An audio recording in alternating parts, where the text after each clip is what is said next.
this is an iHeart podcast. Guaranteed human.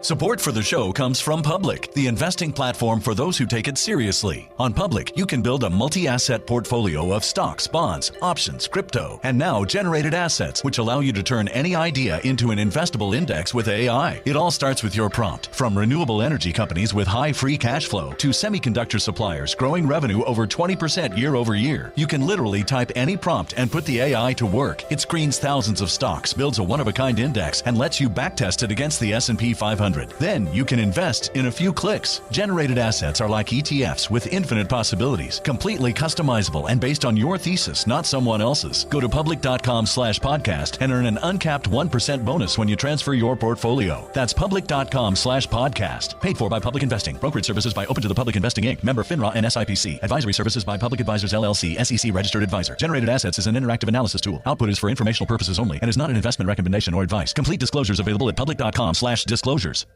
Kids, pets, life, your sofa sees it all. But with a washable sofa, stains don't stand a chance. All of our sofa collections come with fully machine washable covers and cushions, making cleanup effortless. Liquid and stain-resistant fabrics provide extra protection against everyday messes. Plus, with modular designs, you can rearrange your sofa however you like. Perfect for growing families and changing spaces. Starting at just $699, it's time to upgrade to a stress-free, mess-proof sofa. Visit washablesofas.com today and save. Offers are subject to change and certain restrictions may apply. There's a difference between liking a house and actually getting it. Redfin is built to make up that difference and close the gap between finding and owning the home for you. Redfin agents close twice as many deals as other agents. So when you find a home you love, you're not a step behind when it comes to making an offer. That means less watching great homes disappear and more focus on the one you'll call home. Redfin helps turn saved listings into real addresses. Get started at redfin.com. Own the dream. Hey, this is U.S. Olympic gold medalist Tara Davis-Woodhull. And I'm U.S. Paralympic gold medalist Hunter Woodhull. As athletes, our lives are about having a clear path. And a team that you can absolutely trust. So when it came to getting the best mortgage, we chose PennyMac. PennyMac is proud to be the official mortgage provider of Team USA and you. Learn more at pennymac.com. PennyMac Loan Services, LLC, Equal Housing Lender, NMLS ID 35953. Licensed by the Department of Financial Protection and Innovation under the California Residential Mortgage Lending Act. Conditions and restrictions may apply.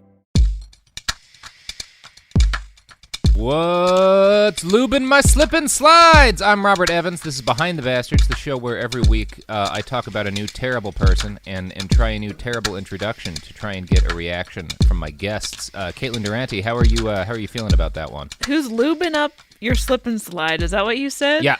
Yeah, that was the intro. Yeah. Well, I liked it. To me, whoever's lubing up your slip and slide is a good person because you want your slip and slide nice and lubed. Oh, yeah. Otherwise, you'll get some real bad tears. Yeah, you don't want those tears, those slip and slide tears. So you're going to want that lube. Mm-hmm. And yeah, the person... but I still want to know who is doing it. Okay, so you're asking me who lubes my slip and slide? It's more like a question I'm asking the universe. I see. Aren't we all wondering on some level what's lubing our slip and slides? I want to tell you specifically who is lubing my slip and slide, though. Just kidding. But it is Nicholas Hoult, star of, some Mad movies. Max Fury Road. Mad Max, yup. Mm-hmm. Tolkien, which I won't see. Actually, I will. Anyway, that's in a way, Nicholas Hoult is lubing all of our slip and slides. I think that's beyond a doubt. You're not wrong. You're not wrong. I'm not wrong. Yeah. So, Caitlin, I've already introduced you by name, but you want to plug some pluggables before we get into the episode today? I'd love to. I'm a comedian. I am the co-host of the Bechtel Cast, which is another podcast right here on this darn network. And, that's about it. Mm-hmm. And you were with me to talk about L. Ron Hubbard last year. We had a very good time talking about that. Loved it. And now we're talking about a different but almost as ambitious grifter. Oh, I love the ambitious ones. Oh, yeah. Yeah, this guy, motherfucking ambition coming out the wazoo. Out of his slip and slide. That is beyond a shadow of a doubt. Yeah, if ambition was a slip and slide, this guy would be lubing that slip and slide up like you would not believe. Right on. Right on. Have you ever heard of John Brinkley? I have not. Have you ever heard of goat testicles? Just as a general thing? Yeah, as a concept, as a thing that exists. I am familiar with testicles and goats, and by proxy, I am familiar with the idea that goats would have testicles, some of them. Now, and I understand you're not going to have an exact number here, Caitlin, but would you venture to guess how many times you've heard the phrase goat testicles in your life up to this point, not counting the 2 times I've brought it up so far? I would say like exactly that phrase, or even just like a variation on like goat balls or goat nuts. Any sort of direct reference to the testicular glands of a goat. Honestly, it's more than you think, because if memory serves, goats have enormous testicles in relation to their body. They're pretty sizable. So yeah. I feel like I've been to like different petting zoos and people have like commented on goat balls. So I feel like I've heard some variation on it maybe like 10 times throughout my life. 10 times. Yeah. If that's the case, then I suspect for you and for most of our listeners, you are about to hear the phrase goat testicles more than you've ever heard it before in your entire life. Great. Yeah, I'm very excited for this.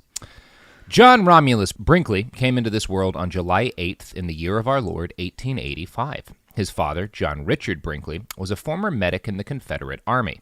His mother, Sarah Burnett, was the niece of his dad's 4th wife, which is a chain of parentage that is best not contemplated too deeply. When John was 5, his mother died. His father died when he was 10, and John was raised by his Aunt Sally. He grew up in Jackson County, North Carolina, and seems to have been a rather ambitious child. He recalled later that he grew up dreaming of John Brinkley freeing the slaves, John Brinkley illuminating the world, John Brinkley facing an assassin's bullet for the sake of his people, John Brinkley healing the sick. Can I stop you right there? Yes. I'm sorry, his middle name is Romulus? Mm-hmm. Okay. That like the guy who killed his brother to make Rome. Right, okay. For some reason, I am like, oh, that's a Star Trek thing? I don't know enough about history, as you can tell. It's possible that they were just anticipating Star Trek's 2nd or 3rd best villain species, but right. More likely it was a reference to Roman mythology. Okay, yeah. I suppose that tracks. I would say that's more likely. Okay. His neighbors recall him being, quote, kind of a reckless-like boy who was lively as a cricket, because, again, it was old-timey days and people said shit like lively as a cricket. Yeah. John's education was not up to snuff with his ambitions. By the age of 16, he'd been forced to leave school and get a job. He worked first as a mailman and then as a telegraph operator.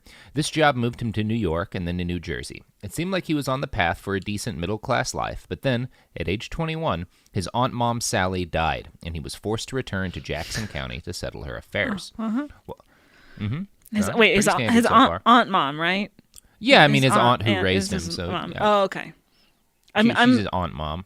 Okay, I'm a little confused on who the his parentage? Relatives are. Yeah, and like how much incest did happen, but I guess it's confusing because his actual mom is the niece of his dad's wife, his dad's ex-wife, okay. which I think makes his real mom his Aunt Mom too. So right, it's confusing. Yes, yeah, I'm not gonna try to understand it. It's best not to try to parse that out too deeply. Yeah, okay. Now, while he was back in Jackson County dealing with his second Aunt Mom's funeral, he met an old friend from school named Sally Wilk. Now that they were both mature adults, they started vibing off one another, and then fucking, and then 1 month after Aunt Sally's death, they got married. Wife Sally understood her husband's unrequited ambition to get into medicine. She told him that he didn't need to waste a bunch of time in medical school to become a doctor. Agreed. And this was true. Yeah. In the late 1890s, every state government, save 3 in the United States, had repealed licensing laws for doctors. This was due to a populist movement that had swept the country against the idea of highfalutin educations and licenses, things that were seen as taking power from the common man. The way many people felt, why shouldn't anyone be able to declare themselves a doctor for any reason? So that's sort of where things were in the late 90s. You're down with that? I'm down with that. Too much education out there. Let's scale it back. I'm having a bunch of hats printed up right now that just say "Make every American a doctor again." I think That'll deal with the problem of not enough good jobs and the student loan problem. It's really like a silver bullet for a couple of like our healthcare crisis, our debt crisis. Just make everybody a doctor. Right. I have so much student loan debt, and it needs so much medical attention, and I don't know what to do about any of it. Well, and Caitlin, if you, I don't know how much student loan debt you have, but if you look at whatever that number is and then declare yourself a doctor, I'm going to bet it seems a lot more reasonable.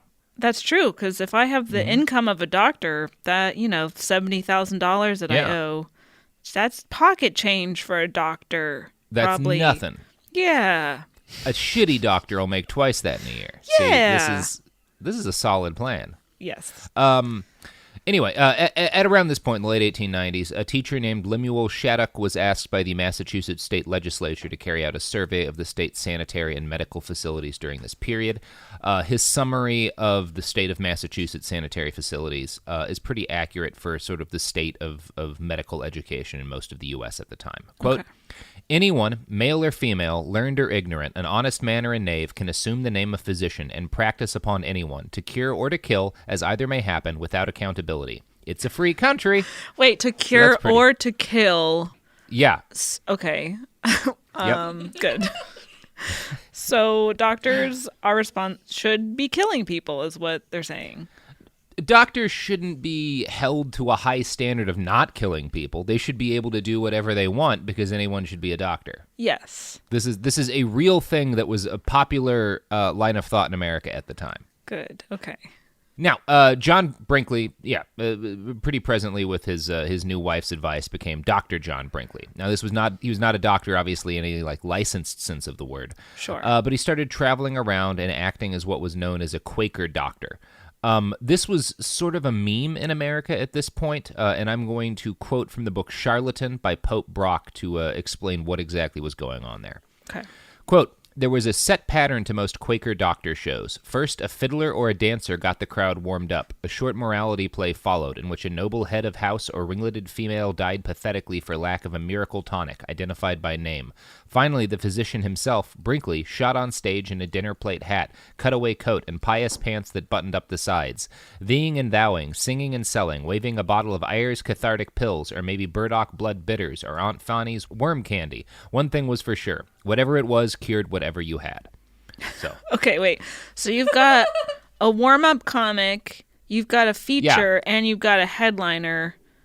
Okay. And the headliner is pretending to be a Quaker doctor who sells you nonsense medicine. And no matter what you have, and no matter what's being hawked at the people, it works and it's a cure-all. I mean, that's some... Okay, I like that. I like that they pretty much, just... they're like, this is a stand-up show, and it's gonna be hack as shit, but people are gonna love it. It sounds. And it's one of those things where, like, back in those days, there wasn't TV, there wasn't even radio, there was fucking nothing to do for most people. So, like, some fake doctor comes to town and puts on a show. Maybe you buy his pills just because it's a distraction. He's selling merch. He's like, here's my show. He's selling merch. Here's the merch that you saw in the show. I mean, brilliant. Mm-hmm. Good business plan. I love it. Yes, solid branding. Yeah. Now, this was obviously what we would call snake oil selling. Like, Brinkley was a snake oil salesman. Mm-hmm. Have you ever wondered where the term snake oil comes from, Caitlin? Well, I haven't wondered that only because I don't know if I've ever heard that before. If I have, like, snake oil? Yeah, I don't know. I don't know what Romulus is, and I don't know what snake oil is. I'm an idiot. Well, a snake oil salesman is a common term for, like, somebody who sells bogus, like, people call Alex Jones a snake oil salesman because he sells his brain pills that are full of lead and stuff. Right. And the term was coined in the 1893 Chicago World's Fair, which would have been when Brinkley was about 8 years old. Mm-hmm. And it came when a man wearing a cowboy costume got on stage and started strangling dozens of rattlesnakes to death and collecting the liquid that oozed out of them and selling it as a medicine. Okay. Yeah. So that's literally where the term snake oil salesman comes from. I mean, it's a very literal thing. Yeah. Great. Just a man strangling snakes and getting the oil from the snakes. And in terms of our previous conversation about, like, these shows as entertainment, I would absolutely watch a man dressed as a fucking cowboy strangling snakes on stage and collecting whether or the not ooze? He gets bit. Yeah. That's a show. Hell yeah. Yes. I kind of want to see Patton Oswalt do that. Right. Why? Yeah. Why isn't Kevin Hart, my favorite comedian, JK, strangling snakes on stage?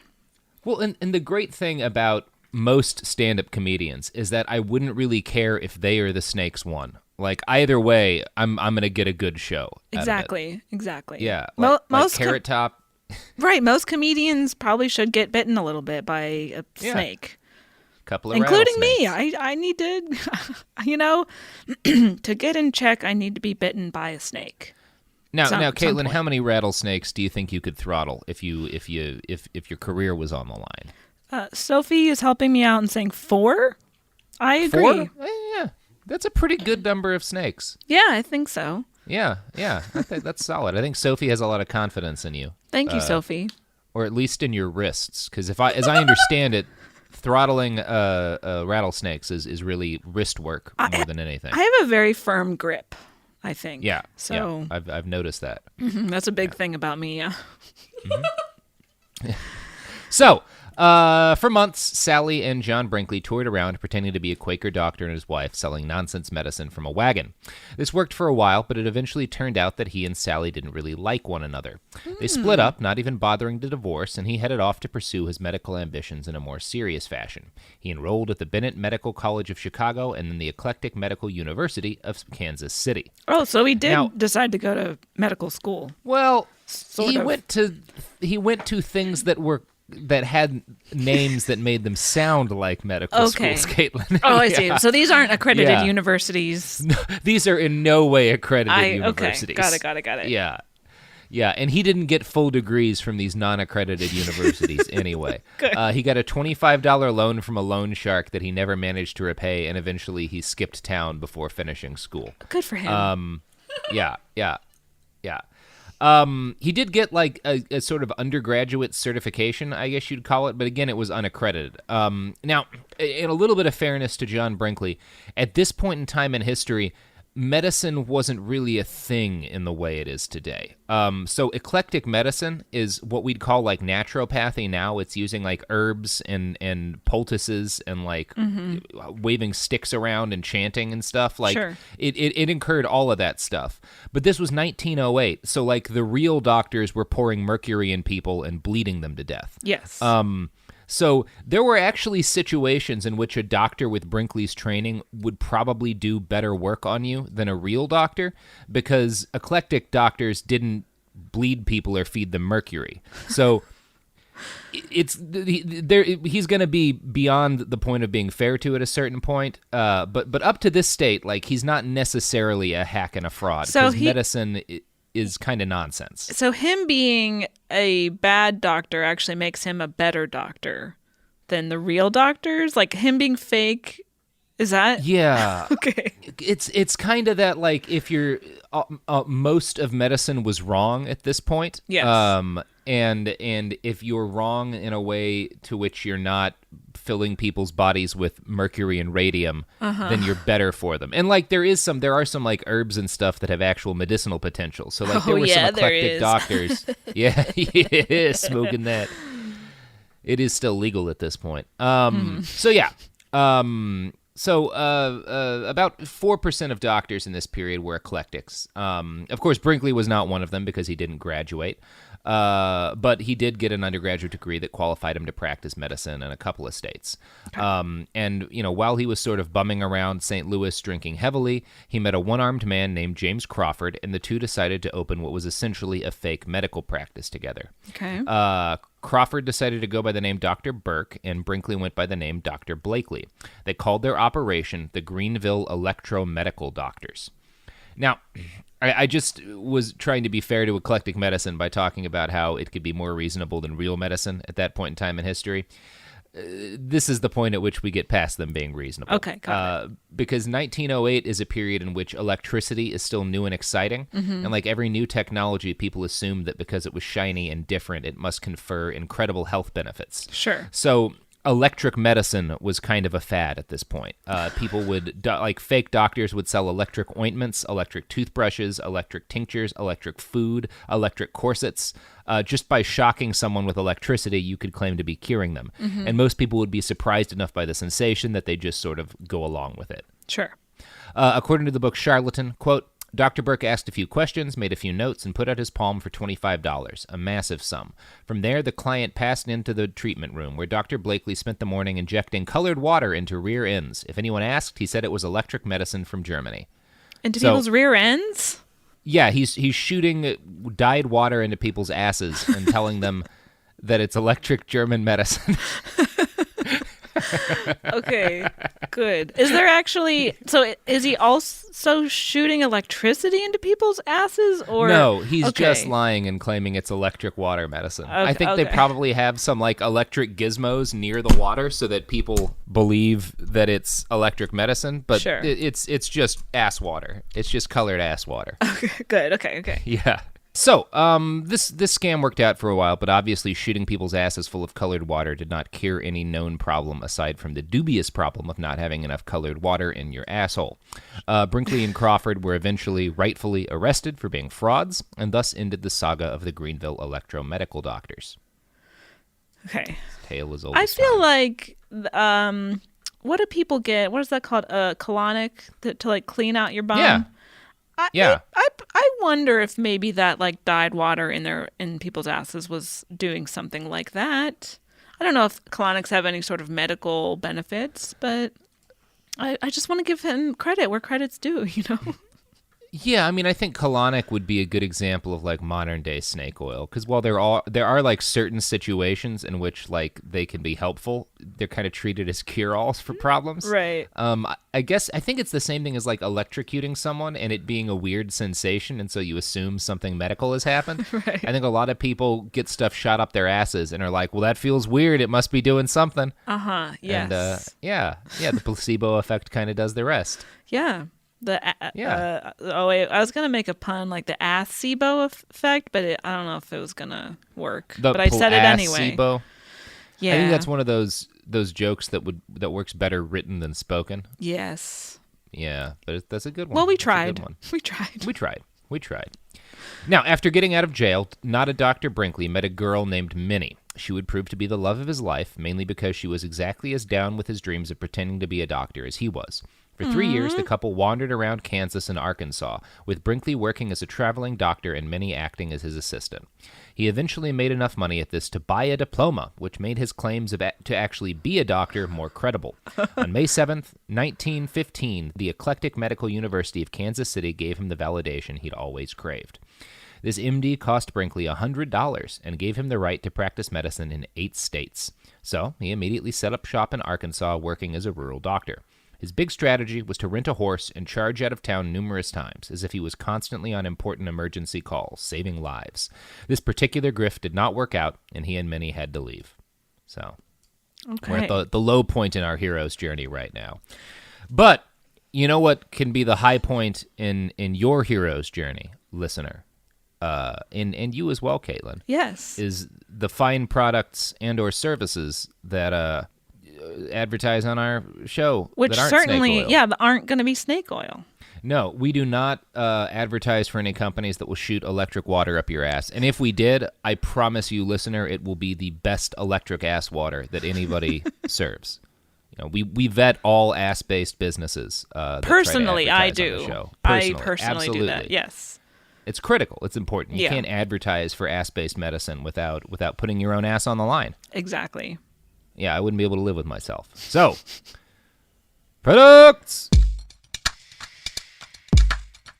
Support for the show comes from Public, the investing platform for those who take it seriously. On Public, you can build a multi-asset portfolio of stocks, bonds, options, crypto, and now generated assets, which allow you to turn any idea into an investable index with AI. It all starts with your prompt. From renewable energy companies with high free cash flow to semiconductor suppliers growing revenue over 20% year over year, you can literally type any prompt and put the AI to work. It screens thousands of stocks, builds a one-of-a-kind index, and lets you backtest it against the S&P 500. 100. Then you can invest in a few clicks. Generated assets are like ETFs with infinite possibilities, completely customizable and based on your thesis, not someone else's. Go to public.com/podcast and earn an uncapped 1% bonus when you transfer your portfolio. That's public.com/podcast. Paid for by Public Investing. Brokerage services by Open to the Public Investing Inc. Member FINRA and SIPC. Advisory services by Public Advisors LLC, SEC registered advisor. Generated assets is an interactive analysis tool. Output is for informational purposes only and is not an investment recommendation or advice. Complete disclosures available at public.com/disclosures.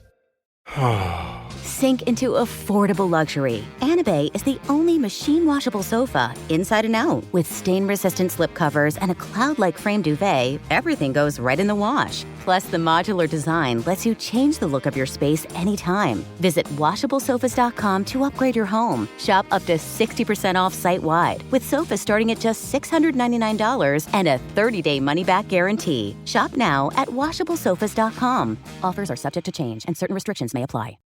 Hey, this is U.S. Olympic gold medalist Tara Davis-Woodhull. And I'm U.S. Paralympic gold medalist Hunter Woodhull. As athletes, our lives are about having a clear path. And a team that you can absolutely trust. So when it came to getting the best mortgage, we chose PennyMac. PennyMac is proud to be the official mortgage provider of Team USA and you. Learn more at pennymac.com. PennyMac Loan Services, LLC, Equal Housing Lender, NMLS ID 35953. Licensed by the Department of Financial Protection and Innovation under the California Residential Mortgage Lending Act. Conditions and restrictions may apply. Let's talk about modern home shopping. It's sort of become a fun side hobby, right? Scrolling listings at night, dreaming about kitchens you've never seen, or backyards you haven't even stepped foot in, all from the comfort of pretty much anywhere. Redfin knows a lot of people like you want to own, but are stuck in this browsing mode loop. That's where Redfin flips the script. With listings that update within minutes and tours you can book right from the Redfin app, you can see your dream home the moment it appears. Now, liking a listing is easy, but actually landing it, that's where Redfin comes in. Redfin has over 2,200 agents with local expertise. And Redfin agents close twice as many deals as other agents. That means they want to help you win, not just window shop. Redfin is built to help you go from just looking to wait, this could actually be home. So become the newest neighbor on the block. Visit redfin.com to start finding and start owning. That's redfin.com. We're back. Oh, those are some good products. Those are really good. Wait, can I just quickly recap what we've learned so far about his Please do. Please do. So he practices medicine, sort of, without any sort of credentials, and then he goes to an unaccredited university and doesn't finish, and then opens up a medical practice, and then gets arrested, and then he buys a diploma without, getting any sort of medical or like any additional medical training, but because he has the diploma that he bought, he is now certified to practice medicine in 8 states. Now, is this the eclectic medicine, or is this like the more legitimate medicine? It's eclectic medicine. None of it's, it's eclectic medicine, which is seen as semi-legitimate at that point in time. I see. Okay. Great. Yeah. Well, I'm proud of him and his accomplishments so far. He's achieved his dreams. Yeah. I'm sure nothing horrible will happen. Definitely not. So, in 1916, Dr. Brinkley got a job at a meatpacking plant in Kansas City, working as a doctor for the animals they kept on hand. He spent many hours on duty, bored and watching the most entertaining thing available to him in those pre-television days: billy goats fucking. He later recalled being impressed by their considerable lubricity, which I think means the billy goat vaginas get really lubed up, but I'm not really sure. The main syllable there is lube, so that's why it's my guess. The root word, yeah. So okay, good. He thought billy goats fucked good, and he was also impressed by the fact that they got sick less than any other species of animal at the plant. So he started to think about, would it be possible to take some of the traits of a billy goat and put that into a person?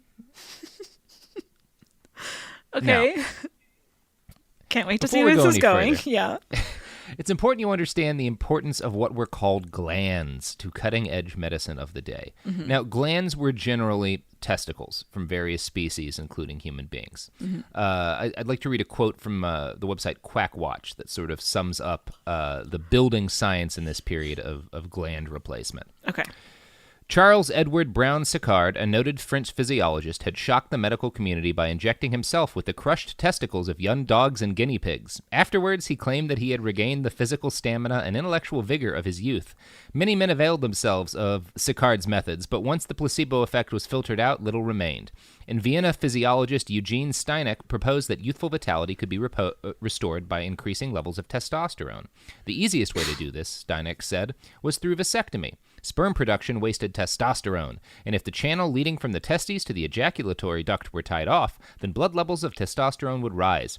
Brinkley may also have heard of the work of Serge Voronov, a French doctor who was stirring up a storm of controversy with his experimental gland transplants. Voronov had been a physician in the court of the King of Egypt, and there had spent a great deal of time treating the court eunuchs, who suffered from a variety of illnesses. He hypothesized that maintaining active genital glands was the secret to health. As proof, he cited his experiments with an aging ram into which he had transplanted the testicles of a young lamb. The ram's wool got thicker, and his sexual vigor returned. Voronov then went on to transplant bits of monkey testes into aging men. He claimed success, although he could offer no scientific validation of his claim. Okay, so science of this time was hawking... A lot of putting balls in. Yeah, just men being obsessed with their balls. And that has not changed to the science of today. You're absolutely right, yes. But in that point in time, they would look at other animals that had big balls or fucked a lot and be like, what if I put those balls in my balls? Yeah. And, I mean, it's some innovative thinking, so... Yeah, it's innovative. So all this was cooking off in the air in the medical community while Brinkley was getting his start. Now, in mid-1917, he was briefly drafted by the military to work as a doctor for the 64th Infantry Division. He served a total of about 2 months, most of which he spent in sick bay complaining of multiple rectal fistulas. He was kicked out of the military in August. Next, Dr. Brinkley and Minnie moved to a little Kansas town called Milford. It was not quite in the middle of nowhere, but you might call it nowhere adjacent. Brinkley worked as a rural doctor again, and his wife worked as a midwife. They made enough money to get by, working incredibly hard and providing a useful service to their local community. Naturally, John Brinkley hated it and desperately wanted a way out. That way was He's like, not enough balls. Not enough balls. Well, the good news is that he was about to get so many more balls than anybody should ever have. Thank goodness. He was approached one day by a 46-year-old farmer named Bill Stitsworth. Now, Stitsworth came by Brinkley's office one day and said, "There's something wrong with me, though to look at me you wouldn't judge it. I do look husky, don't I?" When Brinkley nodded, Stitsworth continued, "I'm all in, no pep, I'm a flat tire." Now, this was Stitsworth's way of slowly admitting in, teens terms, that his dick didn't work so well anymore. This shouldn't have been surprising. I think it's pretty normal for 46-year-old men who work an intense, backbreaking physical labor job to have trouble with that. In fact, it might be weirder if he'd had no issues at all. But Stitsworth complained to Dr. Brinkley that he'd tried serums, medicines, and electricity, all to no avail. Now, next, according to legends that were later spread by Dr. Brinkley himself, the old farmer sighed and said, "Too bad I don't have billy goat nuts." Now, good. We only have Dr. Brinkley's recollections of what happened next, and they come from a biography he commissioned 20 years later called "Life of a Man." So, put a little bit of salt on this next quote. Sure. The doctor half closed his eyes and considered, and then he shook his head, slowly. The code of ethics his father had drilled into him forever forbade him from any conduct, especially with relation to healing, except the utterly honest and straightforward. But the father begged, and eventually Brinkley agreed. He would try and put goat testicles into the farmer's body. His official publications made it later seem like he was basically forced into it out of sheer empathy for the distraught patient, but years later, Stitsworth's family would admit that Brinkley had offered the old farmer hundreds and hundreds of dollars to let him experiment on his body. Wow. So, that's cool. Where's this farmer getting all this money for goat balls? Oh, the farmer got the money from Dr. Brinkley. Oh, okay. Oh. Yeah. He bribed him to let him put goat balls in him to test out the surgery. I see. So, okay. Yeah. So Dr. Brinkley removed a healthy goat's testicles and just sort of shoved him inside the farmer's nutsack and then sewed it up. Yeah. Okay. Stitsworth reported an increase in vitality, possibly due to the placebo effect and also possibly due to just lying. The word spread across town, and soon another farmer, and then another, had received goat ball implants. Shortly thereafter, Miss Stitsworth demanded that she get a set of goat ovaries to increase her own fertility and vitality. Next, according to Life of a Man, quote, dimly, Brinkley had begun to realize that he was gifted beyond the run of doctors.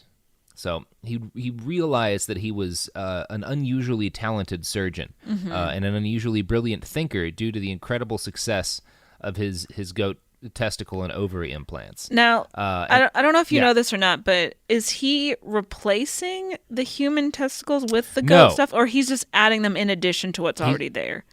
He's just jamming them up in there. Okay. just shoving. Now, sometimes it's just bits of goat testicles. He does it a little bit different every time because he's not a real doctor. Sure. I mean, who needs consistency when it comes to Who needs consistency with medical procedures? Yeah.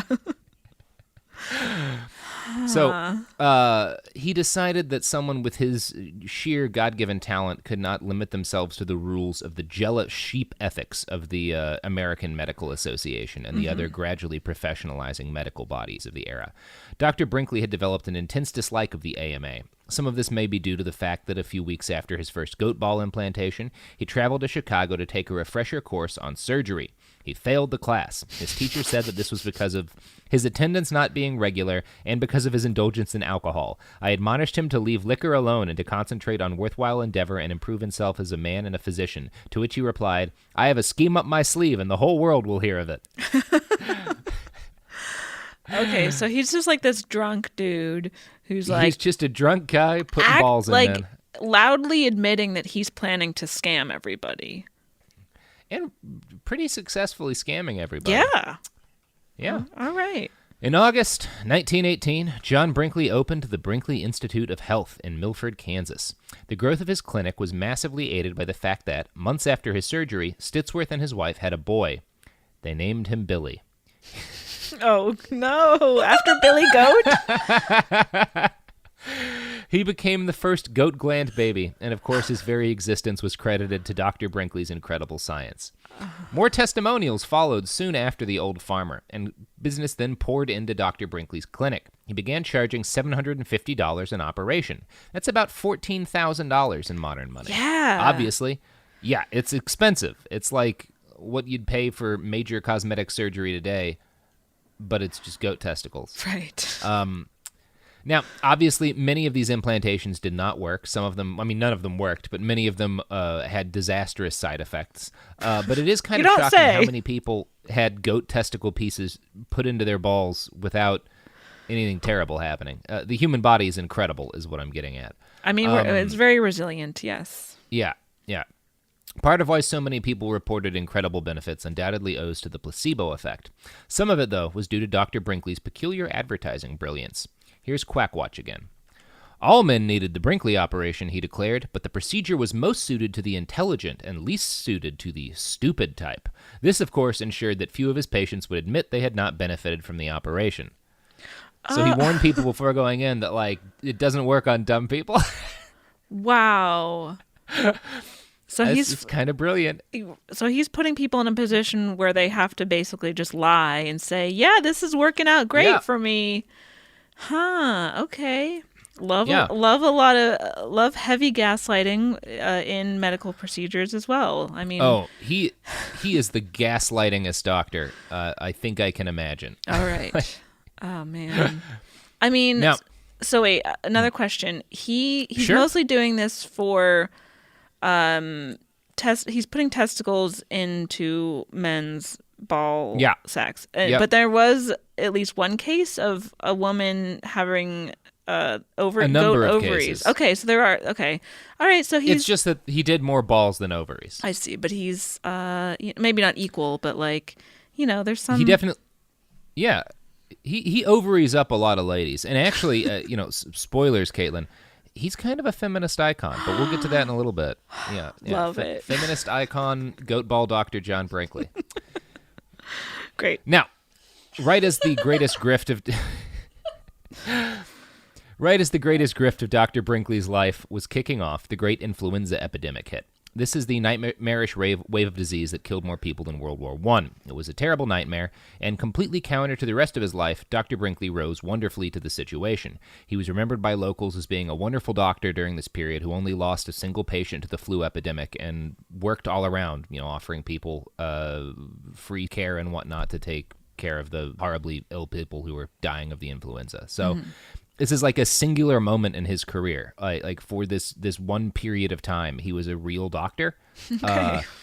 And then he just went right back to scamming people for the rest of his life. But there is one redeeming moment in his life, and it's the influenza epidemic. So all right. There you go. Yeah. Now, once the epidemic was over, Dr. Brinkley got right back to work scamming the shit out of people. As his work drew attention and media coverage, people were soon literally camping out around his clinic. Men and women. For a little while, implanting goat ovaries in ladies was almost as booming a trade as implanting goat testicles in men. Dr. Brinkley claimed the ovaries would enhance fertility, but would also remove wrinkles and increase breast size. So, I mean, everything that a woman cares about. Everything that a woman cares about in one set of severed goat ovaries. I'm going to go get my goat ovaries right after we're done. I mean, I don't want to spoil the next ad break, but we are selling goat ovary pills for a limited time. Yeah, guaranteed to do whatever you need. Goat ovaries will take care of it. Great. Yeah. So now, obviously, a lot of Brinkley's patients got sick and died because he was just filling people up with the dead body parts of animals, and that's not great for you. But the internet didn't exist, and so Dr. Brinkley was able to sort of fill the media of the day with tales of his patients' quote, astonishing sexual vigor, and most people just sort of trusted him. He also shared case studies of patients whose lives were changed in more significant ways. One popular account was of a boy Brinkley described as deranged, who, in his words, quote, had been told finally that he was incurable and must remain a mental defective.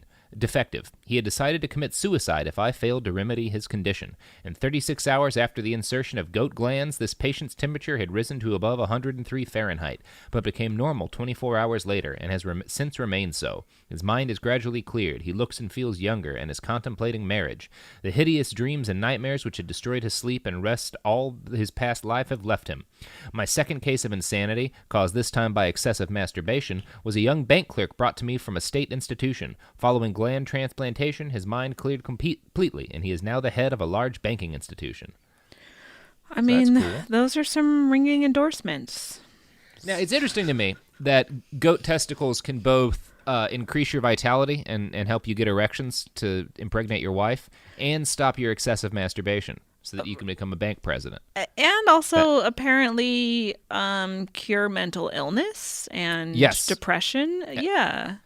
I mean, why wouldn't goat balls clear depression? Exactly. That's just obvious. Right. Yeah. So within a couple of years, John Brinkley had identified 27 different illnesses that could be cured by goat balls, everything from dementia to farting. He assured people that his operations had a 95% success rate, which was just low enough to explain away the odd death or life-altering infection as a result of his not entirely competent surgical ministrations. As a rule, Brinkley was way worse at surgery than he was at selling. His slogans, all energy is sex energy, and a man is as old as his glands, were both pretty great. I mean, solid. What year was this? I mean, that's This is 1918. Wow. Like, all energy is sex energy is like something you'd hear at a fucking very specific kind of yoga retreat in Santa Monica. Right. I feel like I tweeted that like 2 days ago. Yeah. Incredible. Yeah, no, okay. He was ahead of his time, and will consistently be ahead of his time until the day he dies. All right. But I don't want to spoil things too much. So, in private, Dr. Brinkley had a habit of calling his patients old fools, especially while drinking. But in public, he was the picture of the genteel man of medicine. Much of his credibility came from the Van Dyke goatee he wore, which was seen as the hallmark of the doctor because people back then were very dumb, just as they all are now. The reality, of course, is that John Brinkley was no more a doctor than I am a mechanic just because I was able to hit my car that one time and make the engine turn over. According to the book Charlatan, he only had a wavering conception of how to perform his own signature surgery. Quote, sometimes he slivered the animal gland like a clove of garlic and put the pieces in the patient. Sometimes he joined the smaller testicle to the larger, a process he likened to embedding a marble in an apple. Sometimes the operation was... Yeah, that's pretty fucked up. Oh, my God. Oh, I'm so grossed out. Okay. Sometimes the operation was no more complex than tossing a Christmas present into a bag. Skill wasn't the issue. Technically speaking, he was a competent surgeon when he put his mind to it, but quality control was iffy at best. Brinkley performed operations both before and after the cocktail hour, and as his enterprise expanded, he passed off more and more of the work to assistants with medical credentials even wispier than his own. As a result, dozens of patients died over the years, either in the operating room or shortly after their return home. Many others were permanently maimed. So that's cool. Yeah, very cool. Wait, can I backtrack for just 1 second? And so Please do. His credibility, or the reason people trusted him was largely, did you say because of his goatee? His facial hair? Yeah, that was a big part of it. Okay, so he had the kind of facial hair all doctors were supposed to have. Okay, I didn't realize that was a thing, number one. Number two, were they called goatees back then, and did that have anything to do with the fact that people trusted his goatee? Because if it was he has a goatee and then he puts goat balls into your body, that... I see what you're getting at, but no, they called it a Van Dyke. Okay. Sophie will show you the picture of him, and you can see once you see his facial hair, you'll recognize it as every doctor in a 1940s Looney Tunes cartoon has the same hair. Yeah, you see that? Yeah. Okay. Yeah. It's wild that you could just have a certain type of facial hair and be like, yes, this is my profession. Well, I guess he's a doctor. Look at his facial hair. Right.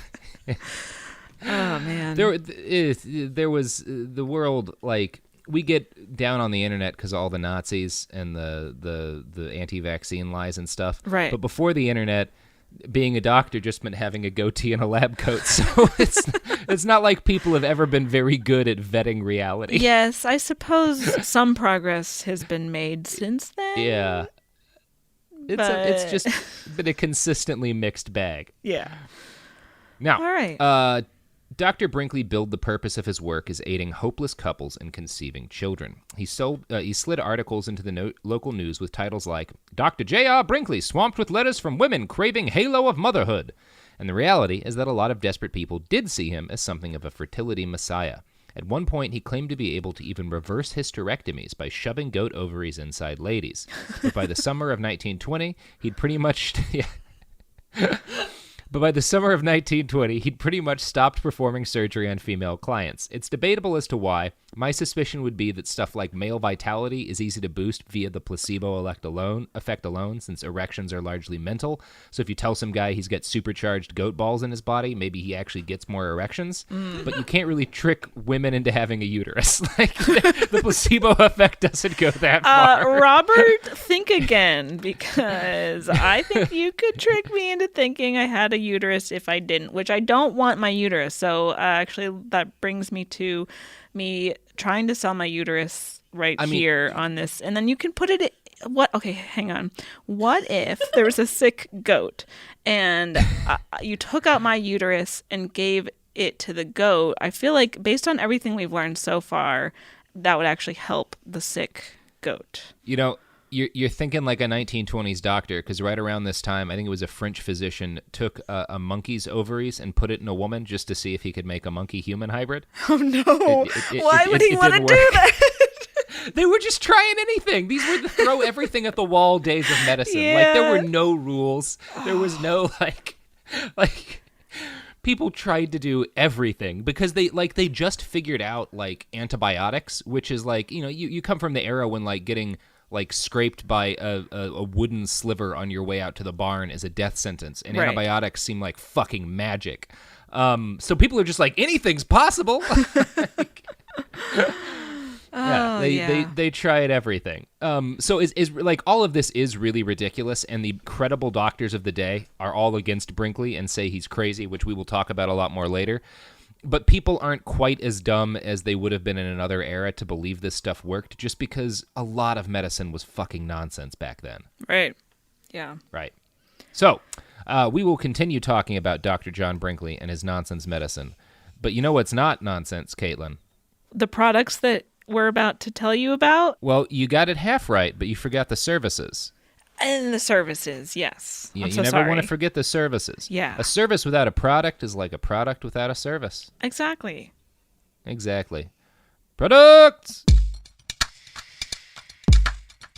Support for the show comes from Public, the investing platform for those who take it seriously. On Public, you can build a multi-asset portfolio of stocks, bonds, options, crypto, and now generated assets, which allow you to turn any idea into an investable index with AI. It all starts with your prompt. From renewable energy companies with high free cash flow to semiconductor suppliers growing revenue over 20% year over year, you can literally type any prompt and put the AI to work. It screens thousands of stocks, builds a one-of-a-kind index, and lets you backtest it against the S&P 500. Then you can invest in a few clicks. Generated assets are like ETFs with infinite possibilities, completely customizable and based on your thesis, not someone else's. Go to public.com/podcast and earn an uncapped 1% bonus when you transfer your portfolio. That's public.com/podcast. Paid for by Public Investing. Brokerage services by Open to the Public Investing Inc. Member FINRA and SIPC. Advisory services by Public Advisors LLC, SEC registered advisor. Generated assets is an interactive analysis tool. Output is for informational purposes only and is not an investment recommendation or advice. Complete disclosures available at public.com/disclosures. Tired of spills and stains on your sofa? Wash away your worries with Anabay. Anabay is the only designer sofa that's machine washable inside and out, starting at just $699. Plus, Anabay sofas are pet-friendly, stain-resistant, and feature changeable slipcovers and modular pieces. Get up to 60% off site-wide with a 30-day money-back guarantee. Visit WashableSofas.com to get yours now. That's WashableSofas.com. Offers are subject to change, and certain restrictions may apply. Hey, this is U.S. Olympic gold medalist Tara Davis Woodhull. And I'm U.S. Paralympic gold medalist Hunter Woodhull. As athletes, our lives are about having a clear path. And a team that you can absolutely trust. So when it came to getting the best mortgage, we chose PennyMac. PennyMac is proud to be the official mortgage provider of Team USA and you. Learn more at pennymac.com. PennyMac Loan Services, LLC, Equal Housing Lender, NMLS ID 35953. Licensed by the Department of Financial Protection and Innovation under the California Residential Mortgage Lending Act. Conditions and restrictions may apply. Let's talk about modern home shopping. It's sort of become a fun side hobby, right?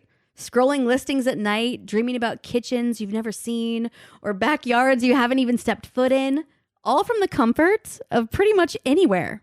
Redfin knows a lot of people like you want to own, but are stuck in this browsing mode loop. That's where Redfin flips the script. With listings that update within minutes and tours you can book right from the Redfin app, you can see your dream home the moment it appears. Now, liking a listing is easy, but actually landing it, that's where Redfin comes in. Redfin has over 2,200 agents with local expertise. And Redfin agents close twice as many deals as other agents. That means they want to help you win, not just window shop. Redfin is built to help you go from just looking to wait, this could actually be home. So become the newest neighbor on the block.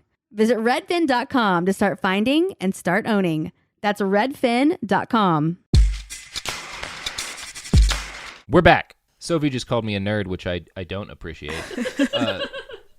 Sophie, would you kindly, since I'm not there right now, throw the throwing bagels across the room in anger for me? I have to hold on. Sophie's going to get the throwing bagels. Well, she does that. I'm going to keep reading about Dr. Brinkley. So, in 1921, Brinkley had attained enough renown that he was able to visit Park Avenue Hospital in Chicago and perform 34 gonad transplants. He had moved on from just operating on local farmers. One of his patients was a judge. Another was the chancellor of the university's law school, a guy named J.J. Tobias. When the Syracuse Herald interviewed Tobias after and asked if he felt younger, he said, "I feel 25 years younger. I'm a new man, full of pep, strong, healthy, ready to go on with my work. I was ill, old, and played out, but the operation has revivified me." Next, the reporter asked, "How does it feel to have been old and then be young again?"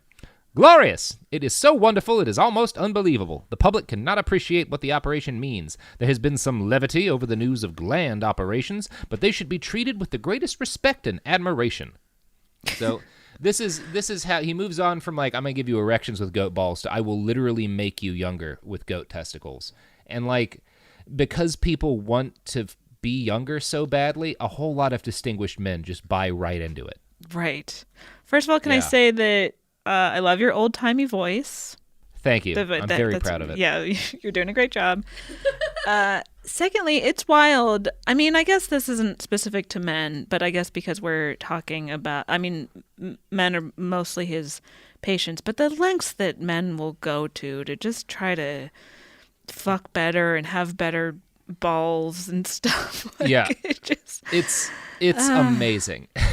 Yeah. It is. I feel like if instead of fire, the first human invention had been Viagra, like men at least would never have invented anything else. Like it would have all been on women to figure out concrete and stuff. Like men would just be, no, we've got the dick pill. What else do we need? Like, which honestly, I wish that had happened because I think the world would be a much better place if women had invented everything 1,000 else. times better. Yeah. Oh man, we got to go back. Let's get a time machine. Go back to Neanderthal days, caveman times, and just give the men Viagra, and then be like, all right, ladies, your path is free and clear to do whatever you want. Men, these pills will make your dicks do whatever you want. Ladies, take it away. Here's, it's all on you now. Yeah. Oh, if only. One can hope. If only. So, for a long time, John Brinkley was able to basically portray himself as the man who had conquered aging. He began to make bold claims about his ability to cure other diseases, like blindness, in the very near future. His delusions of grandeur were compelling to people who saw him at symposiums and at his office. They were less compelling to the people who worked with him on a daily basis. For one thing, John still drank way too much. One night, he got wasted and destroyed his neighbor's car with an axe for unclear but certainly awesome reasons. Another time, he got plowed and chased a bunch of his own patients out of his hospital with a butcher knife. In March of 1921, one of his neighbors filed a protection order against the good doctor. Brinkley explained, I made some remarks concerning this fellow that caused him to be afraid, I guess, and they put me under a bond. I don't know whether I was arrested or not, but I had to give a bond of $1,000 not to shoot him. Oh my God. I don't know whether I was arrested or not. I don't think he's lying about that. I think he was so drunk that he really was like, I don't know what the fuck happened. I chase people with weapons all the time. Yikes. This John. is the stuff that makes me almost like him, because it makes me feel like he's a kindred spirit. Because I don't know if you know this about me, Caitlin, but I love chasing my patients and neighbors with knives. It's just a good time. Everybody has fun. You get your cardio in. Yeah. It's good stuff. Good. Everything's great.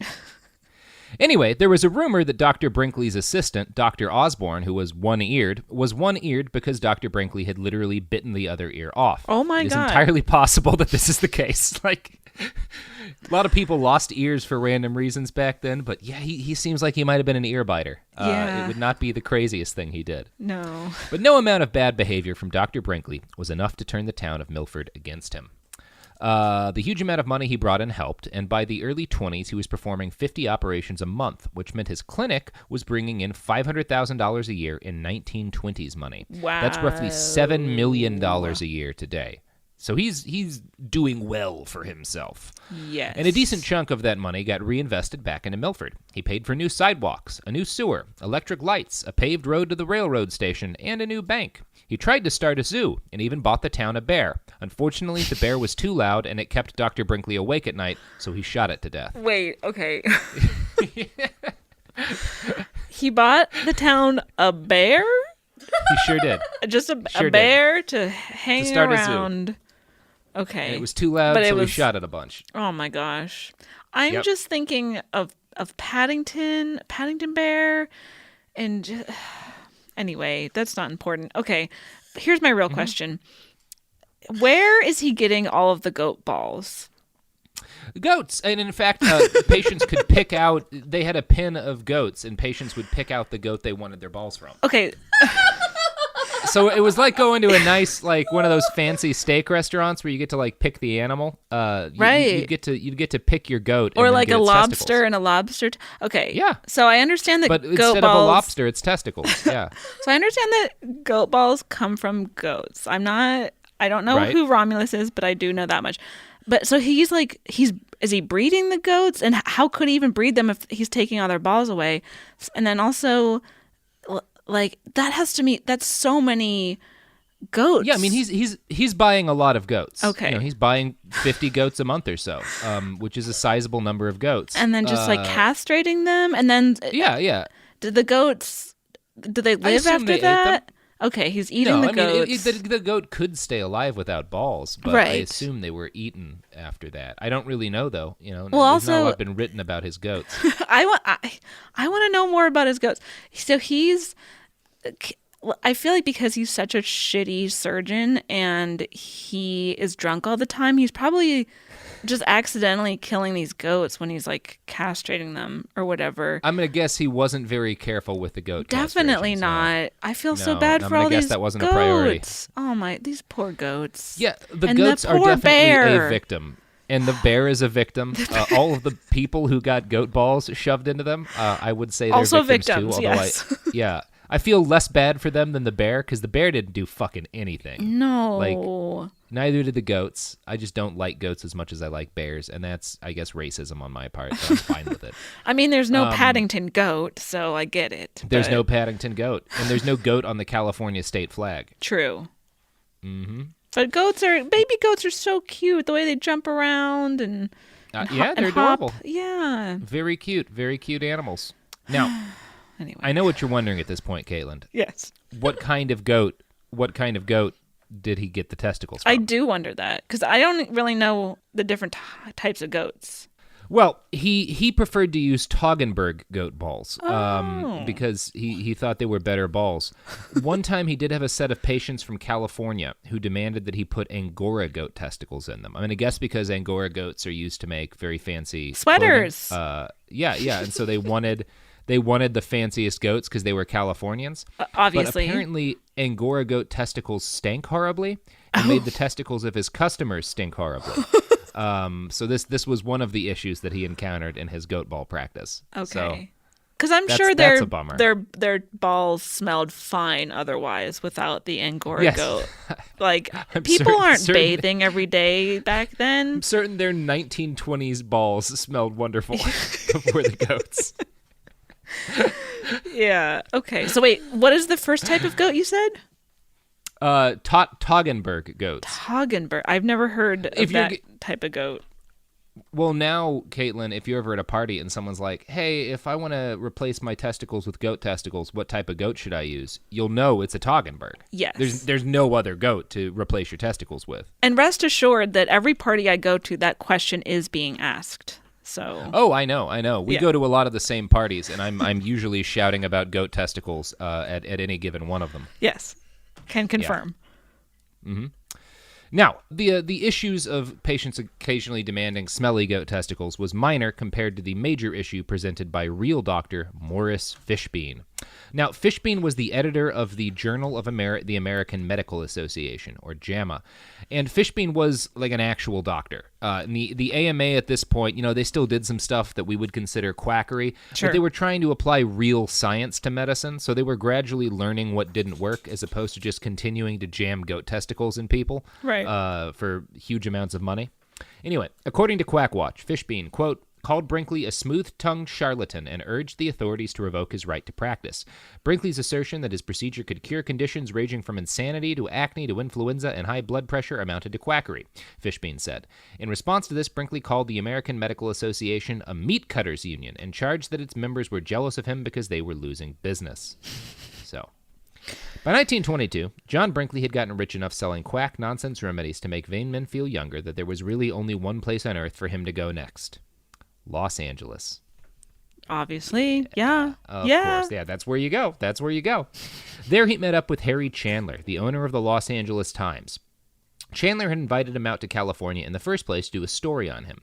Because Harry Chandler was the true paragon of journalism, he intended to do this story by having Dr. Brinkley insert goat testicles into one of his editors. He told John, quote, if the operation is a success, I'll make you the most famous surgeon in America. If it's a failure, I'll damn you with the same gusto. Now, the issue that confronted Dr. Brinkley is that under California law, his medical license was not valid. Thankfully, this was the 1920s, and Harry Chandler was able to secure him a 30-day permit to practice medicine. And so Dr. John Brinkley began cutting out goat testicles and sticking them inside human beings once more.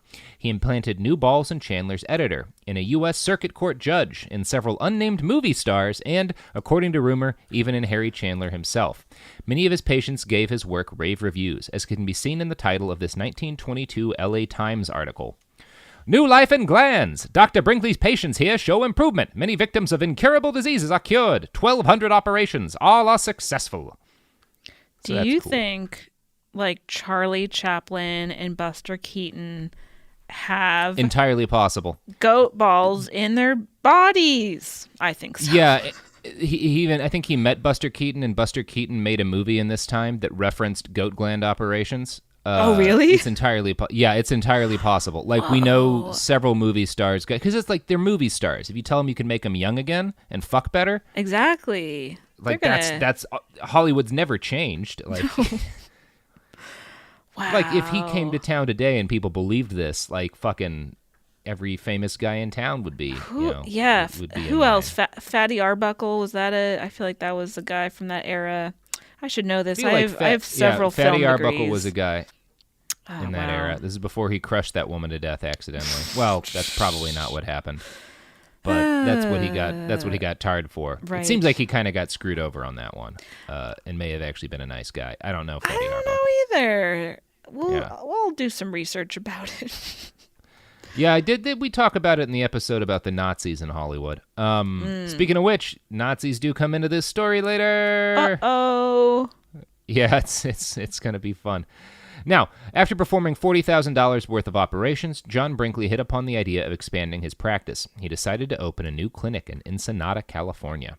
I secured a location at Ensenada because of what appear to be climatic conditions peculiarly favorable to goat gland operations. To perform the operation most successfully, the surgeon should be located where the climate ranges around 70 degrees and is not subject to sharp changes. So, you really want those cool Southern California breezes on your goat balls. Yes, you do. Which, of course you do. Of course you do. That's just basic science. Yeah, absolutely. But alas, John Brinkley's ability to practice in the Golden State relied on his ability to get a permanent medical license there, and this was something that the state of California was unwilling to grant him, due in large part to the crusading work of Dr. Morris Fishbein. Brinkley found himself denied and forced back to Milford. John put a good face on it, claiming he'd never really wanted to move out to California anyway, and that everyone knew the calm, restorative powers of the Kansas countryside were better for a hospital than stupid old California. Yeah. The reality is that he was deeply worried. Morris Fishbein and the AMA were increasingly riding his ass for all of the, the dangerously unregulated surgery that he was performing. Brinkley fired back by having his publicity people shoot out even more testimonials from satisfied goat testicle recipients. His testimonials. Testimonials. Oh, I didn't even get that. That's good. Thank you. That's what I'm here for. Testimonials. Yeah. We'll make that it. Okay, Sophie, can we t-shirt that? She's nodding, not reluctantly. She's nodding enthusiastically. Mm-hmm. So anyway, maybe goat ball recipient T-shirts that just say, "I have a goat's testicles in me." We'll work on the copy. We'll keep binging that back and forth. Brinkley's biggest coup was Senator Wesley Staley of Colorado, who called Brinkley and his wife, quote, "two of the finest people and the greatest benefactors to mankind on earth. I wear goat glands and am proud of it." That's what we put on the shirt. And then below that, testimonial. Dr. Brinkley collected 100 different testimonials into a book called Shadows and Sunshine and published it in an effort to fight back against what he claimed was the AMA's dangerous misinformation. The AMA tried to repost, most notably with a series of posters titled "Testimonials Are Worthless," which featured testimonials from patients claiming to have been cured of various diseases from quack medicine on one side, and then those patients' death certificates listing the cause of death as the exact illness they'd claimed to have had cured on the other side. These facts had close to zero impact on the American people. Naturally. Folks still clamored to spend $65. Yeah, exactly. People still were more than willing to spend $750 each on goat glands. Mm-hmm. But what about the folks who were too poor for Dr. Brinkley's revolutionary testicle surgery? Well, according to the book Charlatan, quote, "Brinkley had this angle covered already with his special gland emulsion, which he sold mail order for $100, rectal syringe included." Oh. Wait, hang on. Just grind. If you couldn't afford to get goat balls implanted in your body, he would send you a bunch of ground-up goat testicles and an ass syringe. Okay, let me be clear about this. Sure, absolutely. I feel like you don't need a syringe to insert something into your rectum. Your rectum is already, has an opening that you can put stuff in there. why? Yeah, but you really want to squirt this stuff up there. You really want to. I mean, I don't know if you've ever squirted ground up goat testicles inside your asshole, but you really want to get it in there. You want to get them right up in them guts. Okay. Right up in them guts. Because that's where testicles do their most important work, is right up in them guts. Exactly. Yeah. Yeah. I knew exactly. that. Okay. Yeah. Okay. Of course. This is just basic science. We all graduated 8th grade. We know how science works. Yes. You shove the goat balls as far up your ass as you can go, and then you're healthy again. Okay. I'm like, I want to puke at the thought of a rectal syringe. Yeah. But it's one of the worst combination of words that I can imagine. Yes. Okay.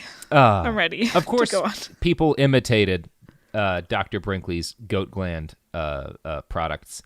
There was the Youth Gland Chemical Laboratory of Illinois, the Vitalo Gland Company of Denver, Glandol, Glandtone, Glandine. Americans in the 1920s absolutely could not get enough glands. The money flowed in, and John Brinkley eventually realized that he needed to do something with it. He decided to build a radio transmitter. Wait. I wasn't expecting that. Yeah, you didn't call that, did you? No. Nobody calls that shit. Yeah. Yeah, he decides to build a radio transmitter.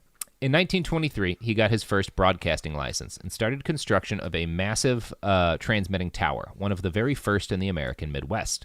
Now, radio wasn't really something that existed in a big way back then. It was early enough in the history of the medium that there was actually quite a bit of debate as to whether or not advertising should even be allowed on the radio. Most of what was out there was just broadcasts of symphony orchestras and other really boring bullshit. Brinkley's station, KFKB, which stood for Kansas First, Kansas Best, was going to be different. While he waited for construction to be completed, John Brinkley and many left the critical business of implanting goat balls into people to their assistants and went on an ocean liner voyage to Asia. They stopped in China, where Dr. Brinkley inserted goat testicles into the president of the Bank of Peking. Then they steamed hard to Japan, where Brinkley proceeded to insert more goat glands into more human males. On April 21st, 1923, the Gettysburg Star and Sentinel ran this article. Gland transplantation now used by Japan to put aged infirm back at work. High-class goat prices soar. Okay. Quote from that article.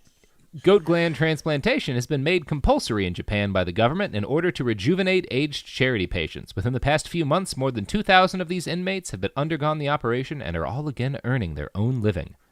So that's exciting. Yeah. It was a lie, obviously. I mean, yes, it was. But also, if you look at it from the point of view that it's not a lie, he's actually like a really good person. Yeah, if you pretend it's not a lie, he's an incredible doctor. I'm surprised that when you were saying earlier that he like sank so much of his money into like helping his town, and I mean buying a bear that he did later shoot and kill. But I mean, I suppose he's more philanthropic than I would have imagined. But yeah, and we'll get to that in a little bit. Some of that may have been self-preservation because it pays off for him in a big way in the second part of this story. I see. Yeah, but I think also he just kind of wanted to be the biggest man in town, and if you're going to be the biggest man in town and you don't want people to hate you, you got to bribe them with nice things. Right. Okay. So, Dr. Brinkley, through his interlocutors in the media, began to claim that the goat glands he was putting in people did more than just restore their vitality. They helped breed a better class of human being. It was thinking that was deliriously in line with the popular eugenics talking points of the day. As one of his minions, Dr. W.H. Ballou of New York City told reporters, "The children of parents who have been endowed with goat glands are healthy and alert to an unusual degree. New glands mean not only new vitality to men and women now living, but they actually mean better babies. I say in making possible a superior type of human being, Dr. Brinkley has made a discovery of the first importance to mankind." Wait, is this the part of the story that the Nazis come in? No, shockingly enough, this is not the part of the story where the Nazis come into it. All right. Now, Dr. Brinkley was, in reality, about to make a discovery that would change the course of mankind and all of our lives forever. But that discovery had nothing to do with goat glands. It is, however, going to come next in part 2 of the epic tale of John Brinkley, the man who loved adding the balls of other animals to the balls of human beings. What a good cliffhanger. Thank you. I was proud of that one, too. Yeah. Caitlin, you want to plug some pluggables? Sure. And don't plug goat glands into the audience because there's been enough of that done already. Well, I guess I have to undo some damage I did to my patients. No, you can follow me on Twitter and Instagram at Caitlin Durante. That's Caitlin. And then you can listen to the Bechtel Cast, my podcast about the representation of women in movies that super producer Sophie, sitting right next to me, also produces. And, you know, there hasn't been a biopic made about John Brinkley, but if there was, you can bet your ass we would have covered it on the Bechtel Cast. And you know what? I think it would pass the Bechtel test because John Brinkley was a feminist icon. Yes, and actually, little known fact, placing the testicles of goats into a human man, the act of that, surprisingly enough, does pass the Bechtel test. Yeah, that's a little discussed corollary to the Bechtel test. Yes, but that you can either have two women have a conversation that doesn't involve a man or a relationship, or you can have somebody insert goat testicles into a human scrotum. Right, and I'm glad that we've cleared that up right now, right now. It's important. Yes. So, check out my podcast and, follow me on those places. Okay. You can find me on Twitter at iWriteOK. You can find me on the gram, as the kids call it, at BastardsPod. And also you can find this podcast on the gram at BastardsPod. You can't find me there because Sophie runs both of those because I am not allowed. But that's for the best. For the best. I'm sure she's nodding. Is she nodding, Caitlin? Yes, enthusiastically. Yeah. That seems right. You can find t-shirts on tpublic.com. I have another podcast called It Could Happen Here. If you feel like after this lively story of testicle implants, you want to hear horrifying predictions of a civil war in modern America, you're a weirdo, but that podcast exists. Maybe check it out. Yeah. That's all I got. I love testicles.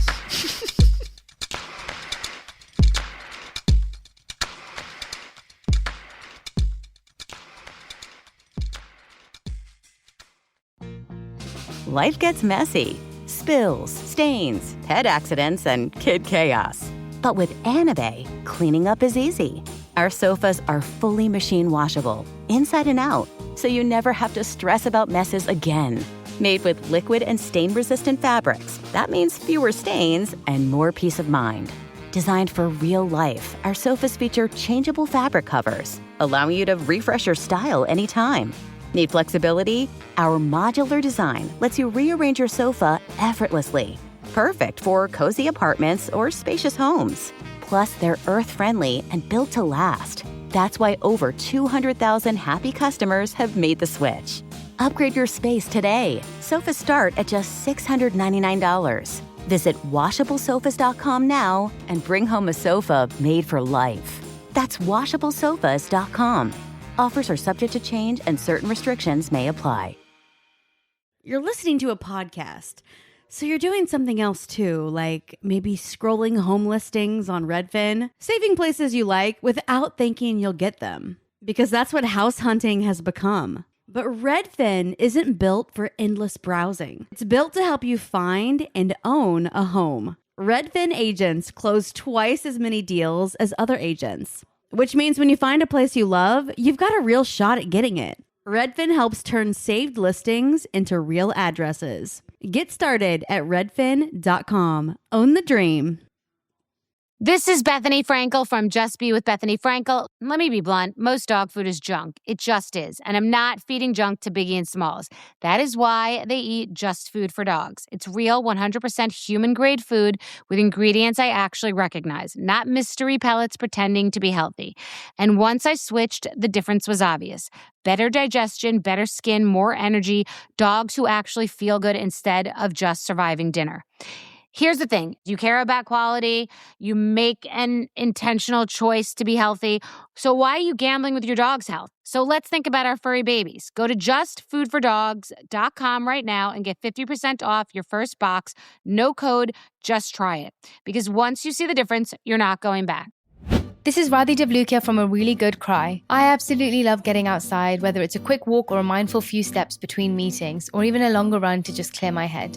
But the one thing that can really ruin that for me is shoes that just don't feel right. That's why I started wearing Ultra running. With the Ultra Fit, every step feels comfortable, balanced, and strong, like my feet can finally move freely. What really stood out to me was the roomy toe box. My toes actually now have room to spread out, which makes movement feel more natural and comfortable. And when your feet aren't cramped, you feel more balanced, like every step has a strong, stable foundation. I've noticed that with extra space, my foot muscles get to work building strength, so I can actually move with more confidence. Ultra fits and moves with you no matter your pace or your goals. Beginner or marathon runner, they've really become my go-to for any kind of running or training, and I always feel like my feet can do exactly what they're meant to do. Feel the difference by visiting ultrarunning.com and use my code CRY10 for 10% off. That's ultra, A-L-T-R-A, running.com. Experience Ultra and stay out there. This is an iHeart podcast. Guaranteed human.